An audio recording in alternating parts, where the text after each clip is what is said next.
Good morning, good afternoon, and good evening to you, the good people of the tube. Hope you're today with feeling grand knows when your world. Hello there. Welcome to another Q&A. Hi, let's get to question one. There, go. Okay, so the first question today comes from Brandon. He asks, what's my opinions on expensive gear? Simply put, just because it's got a high price tag doesn't mean it's great.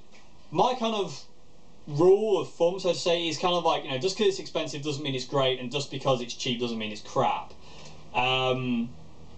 You judge each instrument, guitar, bass, whatever, amp, pedal on its merits, you know. But there's good in everything. Like I said last week, there really is good in everything. Even like the cheapest Encore, you know, to the most expensive guitar in the world, like, you know, a 59 Les Paul. There's good in everything, but there's bad in everything as well. You know, there really is. So it's just kind of like, you know, it's quite a hard question to answer, really. You know, my opinion is, like I said, you know, just because it's expensive doesn't mean it's good. I've played quite a lot of expensive instruments in my time, and just because they're expensive doesn't mean they're brilliant. I've played some really nice, you know, really amazing guitars. Like I played a 59 335, and it sounded amazing and it looked amazing, but it played like such a hard guitar to play. It was such a hard guitar to play.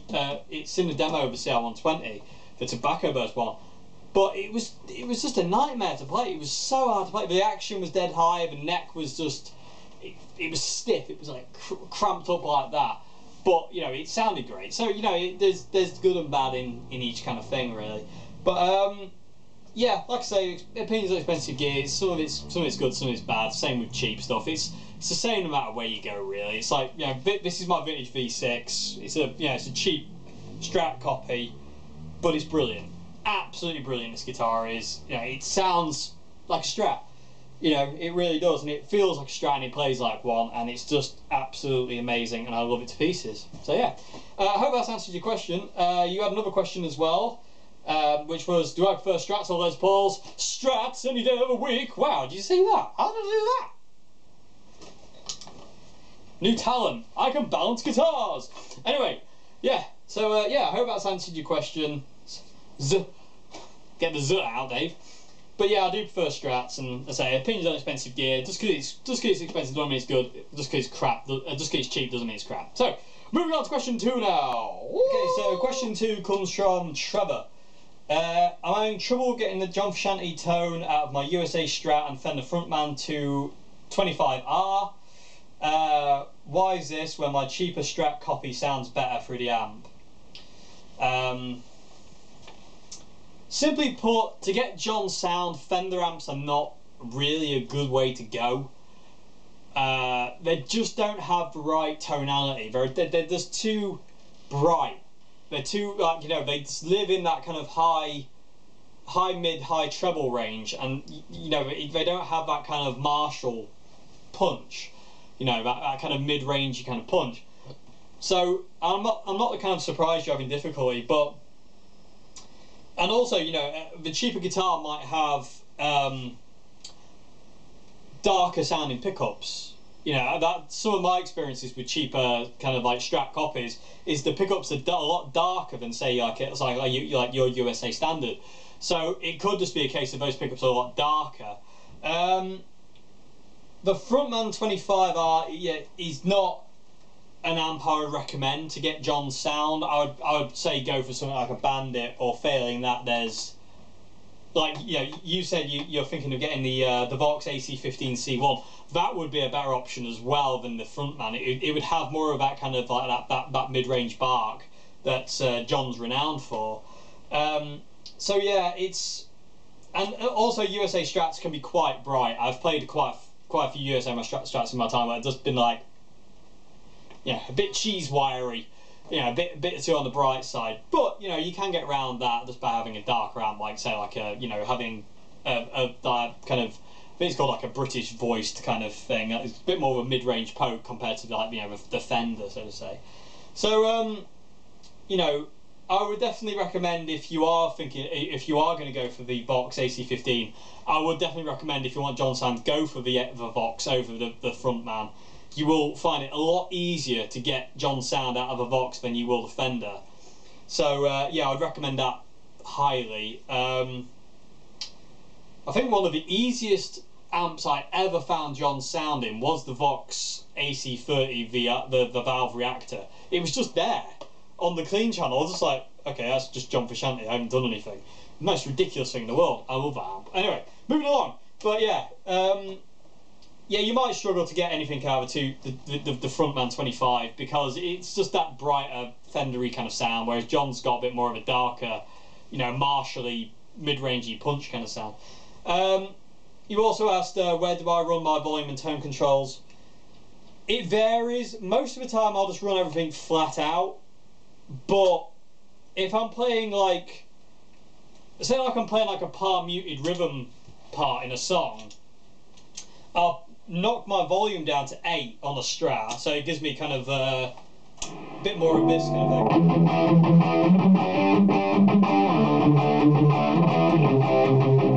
I'll just play rhythm in general.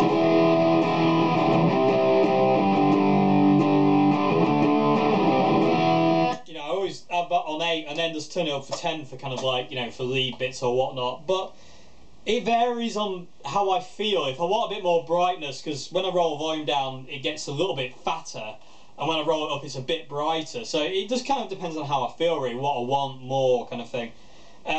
When I'm playing like Jimi Hendrix stuff and Rory Gallagher stuff, I tend to ride the volume a lot more than when I'm playing John Frusciante. When I'm playing John Frusciante it's normally just kind of like, you know, everything kind of flat out really, apart from sometimes when I roll the volume back a smidge just to get it a little bit cleaner.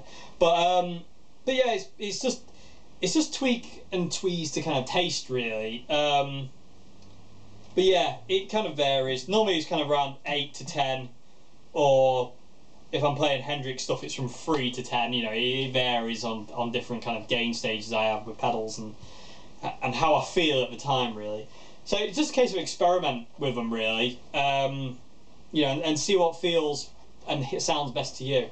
But that's kind of what, you know, that's kind of what I do. So I hope I've answered your question, and let's move on to question 3 now. Question 3 comes from Jack. Tips for playing faster, or tricks to play faster.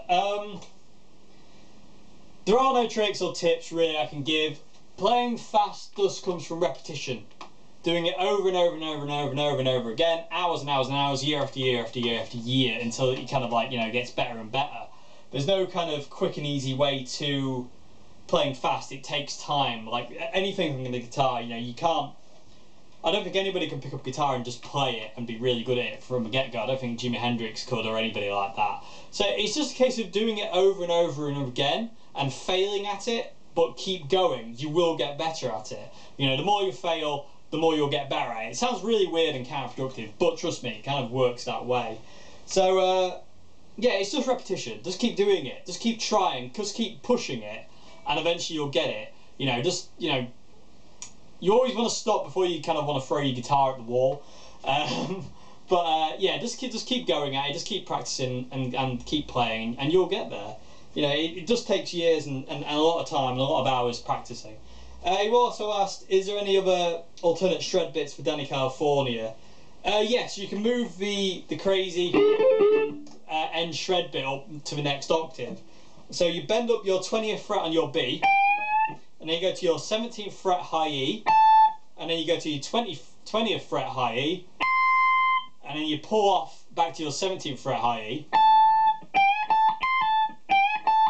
like that. So bend up 20th fret on the B, 17th fret high E, and then you go to your 20th fret, play it, and then pull off back to your 17th. It's exactly the same thing you're doing here. And it does, you know, you can kind of, yeah, it just sounds like. You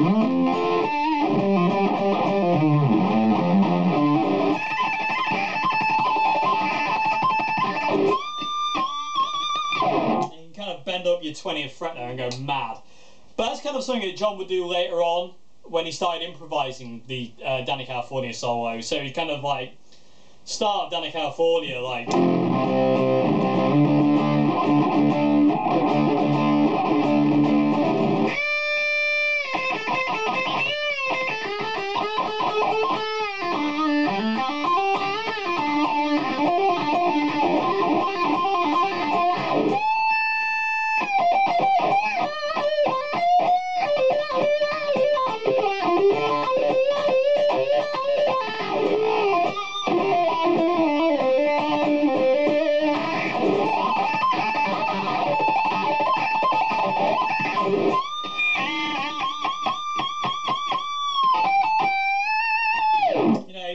When he starts improvising, he kind of starts to do those kind of like heavy shred bits. But yeah, that's a cool one to do. So it's just the same thing, just never talked about. So yes, question 4 now. Okay, so question 4 now. How do I make a living? You own a lot of cool gear. You must have a great job to afford all this. I don't. My job is being a musician. This is what I do. This is all I do. This is all I've ever wanted to do. So, in the words of Jeff Buckley, why would I want to do anything else if this is what I want to do and this is what I love doing? You know, and also, not only that, but I do have, because of my, that's the best way to put it, anxiety and depression and being dyslexic and stuff like that, I have difficulty functioning in the normal day-to-day life. I can't live that day-to-day kind of thing, if that makes any sense. I know that sounds really stupid probably, but yeah, I can't think of any other way to put it. It probably sounds really silly, but because of my anxiety issue, it's hard for me to just go out and get that 9-to-5 job. I've tried in the past, and I have obviously had 9-to-5 jobs, but it's not easy for me to deal with it. I don't function very well. I don't function at all. It's as simple as that. I don't. My condition dictates what I can and cannot do. It's just literally as simple as that. So, you know, that comes down to the extent of that. And music is the only thing that ever really kind of has freed me from it. So, you know, that's why, you know, this is my job. This is what I do. I play music. I'm a guitarist. That's what I am. That's what I do. That is the definition of me, so to say. You know, and that's, you know, that's all I want in life, is to be able to play my guitar. You know, and I'm sure a lot of people say, well, I want that as well, but there's this, that, and the other. Yes, there is. Yeah, and I know there is, but it's not as simple for me, and it's not as simple for a lot of people who go through what I go through to do that kind of thing. As a lot of you have mentioned over, you know, through certain videos I've done on mental health and whatnot. So it's very hard for me to kind of do that thing. And also, all the stuff I own is not expensive. You know, the most expensive thing in this room is probably the CR120. Other than that, yeah, I can't see anything else that's kind of as expensive as that right now. You know, they're all very cheap. You know, I bought these Marshall cabs a long time ago. This one was traded to a friend for a while. Now I've got it back. But I bought these. These were super cheap from Old Hat.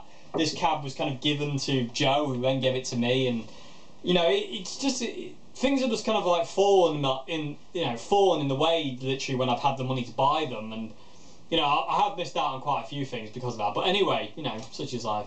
But yeah, this is what I do. This is how I make a living. I gig, I teach, I do guitar setups. I mod guitars to sell.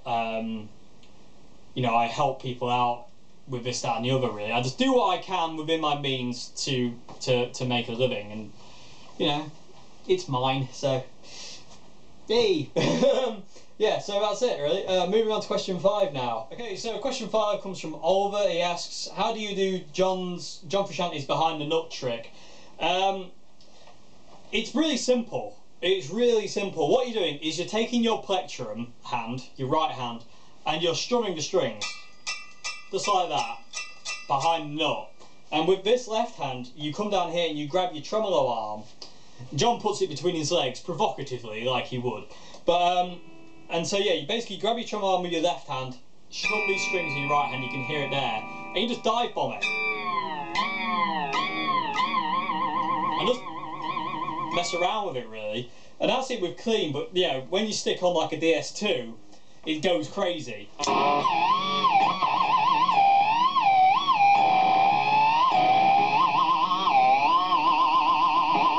So, you know, that's how to do that really, and that's, you know, that was a favourite thing of John. And, you know, Matt Bellamy from Muse uses it, Tom Morello uses it, there's a lot of that kind of...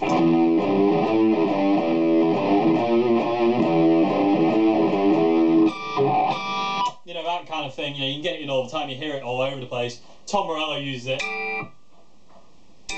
You know, it's just, it's a very guitar sound. Yeah, that's how you do it really. It's just a case of, you know, switching hands, and it looks really cool when you do it because you kind of like that, and you pull the guitar up, and it just sounds, it's just awesome. It's just awesome. So yeah, that's how you do that. You had another question as well, which was, if you ever get hold of a Line 6 FM4 step thingy, could you show us the step filter? Yes, I will, if I ever get hold of one. Yes, I will gladly show you the settings to get the throwaway television sound if I ever get my hands on one. So yes, that's that one. Hope that's answered your question. Moving on to question 6 now. Final question today. Okay, so question 6 today is, how do I use the zoom pedal? Is it in the effects loop or front end? I always ever use the zoom pedal in the front end. I don't like using effects loops at all. I like running loopers into effects loops, but I don't really like using delays, reverbs. I prefer everything through the front end, so I would always recommend using a multi-effects through the front end. I prefer the sound. I mean, it's personal preference at the end of the day. Try both and see which one you prefer, but I would always recommend running in at the front end. Oh, my knee hurts. Also, you asked, what albums did I grow up listening to as a kid, and what band am I currently listening to? I'm currently listening to a lot of Perfect Circle. Don't know why I just am. I just kind of gravitate towards Perfect Circle at this point in time. I'm a bit of a binge on Perfect Circle at this point in time. But albums I listened to growing up were stuff like Oasis, Be Here Now, you know, What's the Story, Money Glory, and definitely Maybe, Green Day, Dookie, Smash by The Offspring, and Nirvana, Bleach, and Nevermind. Those are the albums I listened to mostly growing up, really, and they're, you know, they're the ones that I wanted to play when I started playing guitar. So yeah, that's that.